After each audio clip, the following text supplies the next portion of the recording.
Le virus Ebola se transmet par contact direct d'une peau lésée, écorchure superficielle ou des muqueuses avec les fluides corporels d'une personne infectée. Sang, urine, sel, sueur, larmes, etc. Ebola est un filovirus, une particule virale de forme filamenteuse.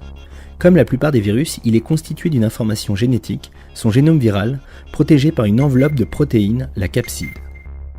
Seul, le virus n'a pas les moyens de se reproduire. Pour cela, il utilise la machinerie et le métabolisme d'une cellule hôte pour produire de multiples copies de lui-même, c'est la réplication.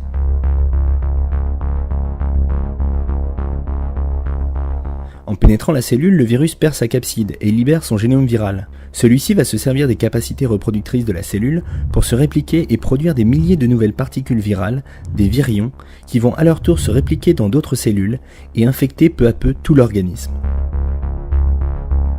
Attaquées, les cellules libèrent des molécules pour signaler l'agression, les cytokines, qui provoquent les premiers symptômes de la maladie. Apparition brutale d'une fièvre supérieure à 38 degrés qui s'accompagne de douleurs musculaires, de fortes migraines et d'une faiblesse intense. C'est à ce moment que la personne infectée devient contagieuse. Dans la circulation sanguine, les particules virales qui ont proliféré provoquent un dysfonctionnement de la coagulation. C'est ce que l'on appelle le syndrome de coagulation intravasculaire disséminée. De minuscules caillots sanguins se forment un peu partout et tapissent les artères. De nombreux tissus sont ainsi privés de l'oxygène transporté par le sang et se nécrosent, à commencer par le foie et les reins. Le malade est alors atteint de vomissements et de diarrhée. Selon les cas, des hémorragies internes et externes peuvent se manifester par tous les orifices et muqueuses du corps. La mort survient à la suite d'une défaillance généralisée de plusieurs organes, reins, foie, cerveau.